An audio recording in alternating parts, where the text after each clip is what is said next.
한 달도 채 남지 않은 대선 베이징 올림픽이 예기치 못한 변수로 등장했습니다. 한복 공정의 편파 판정 논란까지 더해지면서 반중 정서가 커지고 있는데요. 여야는 한 목소리로 중국을 질타하면서도 한국이 얕보인 탓이다, 올림픽을 정치적으로 악용하는 것이다, 이렇게 공방도 벌였습니다. 관련 소식을 신혜원 체커가 정리했습니다. 네, JTBC의 가장 빠른 저녁 종합 뉴스, 뉴스픽5 시작해 보겠습니다. 오늘 준비한 소식은요. 대선에 보는 중풍, 오늘 올림픽, 그리고 확진자 5만 시대, 확진자도 투표, 마지막 문호동 유임금입니다. 자, 오늘이 2월 9일입니다. 차기 대선일은 3월 9일이죠. 이렇게 코앞으로 다가온 대선에 중풍이라는 돌발 변수가 등장했습니다. 베이징 올림픽 편파 판정 논란이 계속되면서 반중 정서가 확산되고 있기 때문입니다. 개막식 때 한복 공정으로 우리 온 국민의 화를 돋구더니 최악의 편파 판정 논란에 중국 체전이다는 비아냥까지 나오고 있습니다. 네, 온라인에선 눈 뜨고 코 베이징 올림픽이라는 패러디까지 등장했습니다. 여야는 한 목소리로 중국 때리기에 나서면서 누구보다 공정 이슈에 민감한 2030 세대의 반응에 촉각을 곤두세웠습니다. 우리 국민들이 가지시는 분노에 저도 같은 느낌을 갖습니다. 중국 동네 잔치로 이렇게 좀 변질되고 있다는 그런 아쉬움이 들고 강한 유감의 뜻을 표시합니다. 민주당 이재명 후보, 앞선 대선 토론회에서는 중국과의 협력 동반자 관계를 이어나가야 한다, 중국을 자극해서는 안 된다는 주장을 폈습니다. 윤석열 후보와의 사드 추가 배치 여부를 놓고 뜨거운 공방도 벌였는데요. 우리 무역 25% 중국에 의존하고 협력하고 있습니다. 왜 그걸 다시 설치해서 중국의 반발을 불러와서 경제를 망치려고 하는지.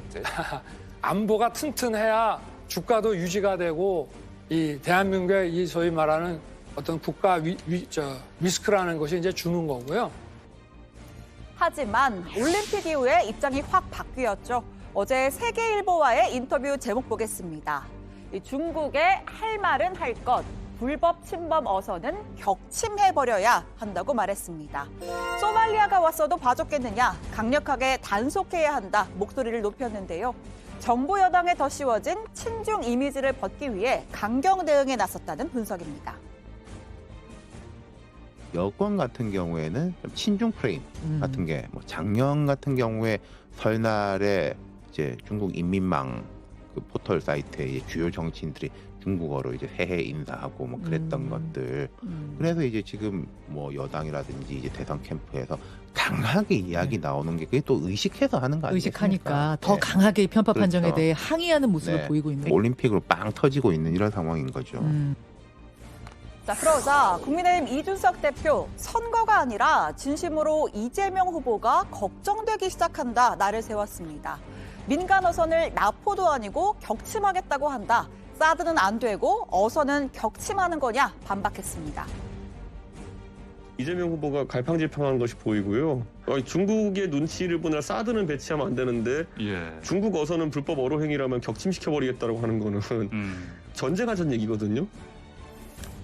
국민의힘 윤석열 후보, 우리나라와 중국은 기본적으로 체제와 이념, 가치를 달리한다면서 정체성에 입각한 한중 관계를 정립해야 한다는 견해를 피력하고 있습니다.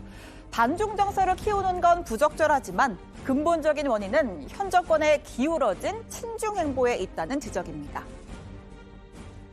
중국은 주변국들과 어울려 있을 때 그 존재가 빛나는 국가입니다.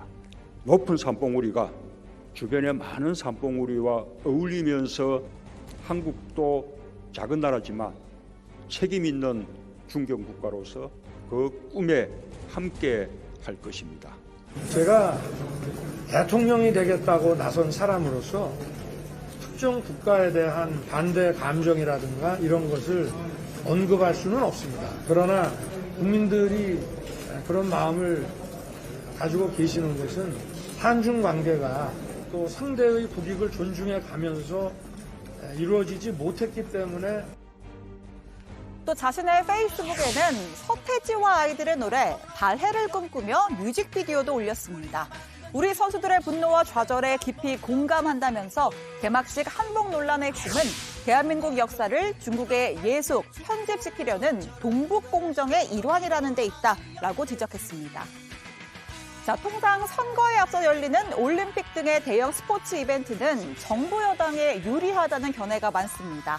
선수들이 활약할수록 국정 현안에 대한 비판은 분산이 되고 또 애국심 열풍이 부는 경우가 많기 때문인데요. 다만 이번 베이징 올림픽은 커지는 반중 정서의 화살이 어느 쪽으로 향할지 쉽게 짐작하기 어려운 상황이 됐습니다. 국민들의 이런 분노에도 공감하고 하는 건 좋은데 이걸 정치적으로 과도하게 이용하면 절대 안 된다. 그동안에 중국 앞에서 설설 기더니 그래서 우리가 얕보이니까 이런 일을 겪는 것 아닌가라고 생각하게 만든 것이 더 잘못됐다 이 말이에요. 김연아 그때 그 금메달 뺏겼잖아요. 러시아거든요. 그다음에 또 그 김동성인가 편파 판정은 어느 때나 있는 거란 말이죠. 그래서 진정관 작가님 지도 좀 받아야죠. 민주당도 할 말이 없는 게 뭐 총선은 한일전이다, 대선은 한일전이다, 죽창가 부르고 그런 식으로 그 민족 감정 이용해 먹었던 게 그거거든요. 좀 반성 좀 하세요. 지금까지 맨날 죽창가나 부르는 그런 분들이. 네, 두 번째 픽으로 가보겠습니다. 오늘 올림픽입니다. 자, 뉴스픽은 신체커, 올림픽은 신토토의 시간입니다. 어젯밤입니다. 드디어 대한민국의 첫 번째 메달이 탄생했습니다. 4년 전 평창에서도 우리를 놀라게 했던 스피드스케이팅의 김민석 선수가 남자 1500m 경기에서 2대회 연속 값진 동메달을 따냈습니다. 편파 판정으로 답답해진 가슴에 사이다와도 같은 시원한 질주였죠. 자, 내가 이러려고 올림픽을 봤나? 자다가도 벌떡 일어날 지경이었습니다. 우리 선수들 마음은 오죽했을까요? 자, 오늘 밤 우리 쇼트트랙 대표팀이 지난 아쉬움을 훌훌 털어내 남녀 개인전 그리고 여자 3000m 계주 경기에 나섭니다.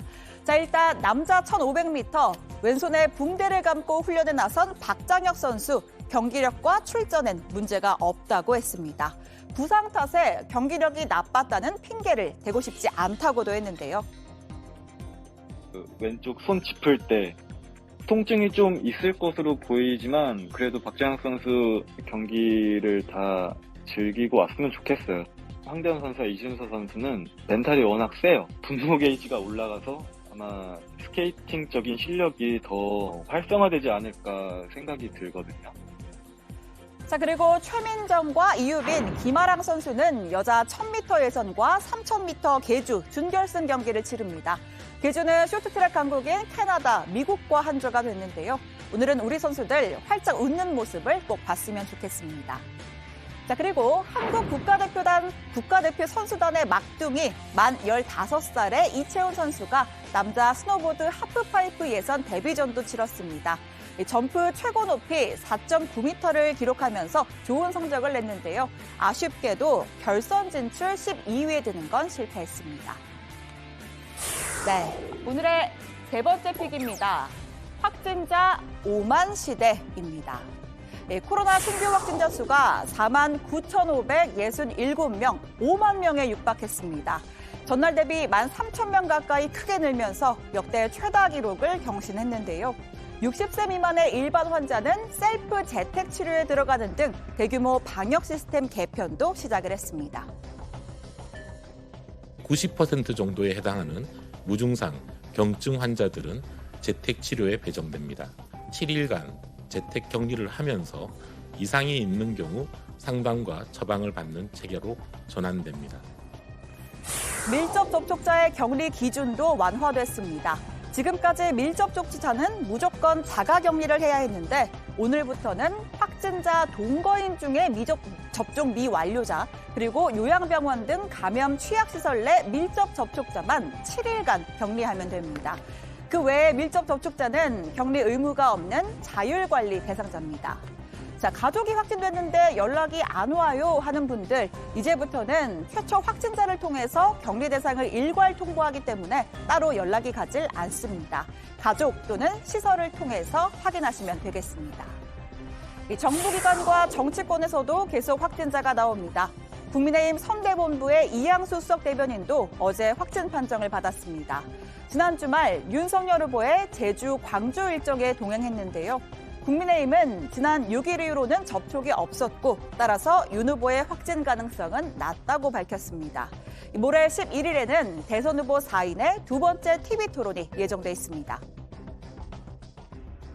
저는 많은 분들을 접촉하기 때문에 자주 자가 진단 키트를 하고 또 오늘도 또 아침에 했는데 아직은 별 문제 없습니다.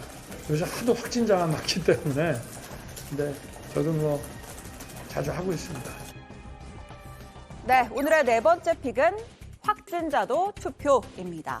격리를 해야 하는 코로나 확진자는 3월 4일과 5일에 지정된 장소에서 사전 투표를 할 수 있습니다.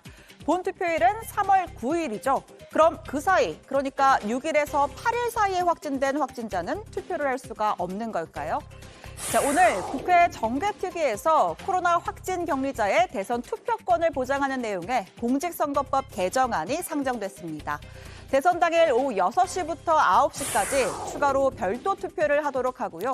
거소투표 대상에 확진자를 포함하는 내용이 담겨 있습니다. 참정권 보장에 여야가 한 목소리를 낸 만큼 의결까지 일사천리로 진행될 걸로 보입니다. 선관위는 확진 격리자 투표 참여를 위한 선거 비용 약 85억 원으로 추산했습니다. 전담 사무원 투입에 82억 원, 방호복 세트 구입에 3억 원씩입니다.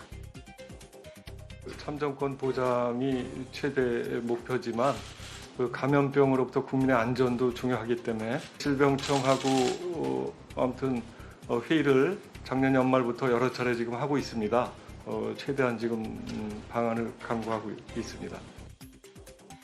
네, 오늘의 마지막 픽입니다. 문호동 유임금입니다. 조국 전 법무부 장관이 서울대 교수직에서 직위 해제된 2019년 1월 이후 2년간 6,600만 원이 넘는 급여를 받은 것으로 확인됐습니다. 2년간 강의를 하지 않고도 월 평균 276만 원을 수령한 셈인데요. 직위 해제된 직원에게도 급여의 30에서 50%를 지급해야 한다는 서울대의 인사 규정에 따른 겁니다. 서울대 측은 조 전 장관의 1심 판결 이후 징계 절차에 착수하겠다는 입장입니다. 하지만 지난달 대법원에서 배우자 정경심 전 교수에 대한 유죄가 확정된 만큼 공모 혐의를 받는 조 전 장관에 대한 징계도 확정해야 한다는 목소리가 높습니다. 자, 2008년 조 전 장관이 경향신문과 한 인터뷰 내용인데요. 정치를 위해서 학교와 학생을 버린 교수에게 아무런 조치가 없다는 사실에 분노하고 있다고 주장을 했습니다.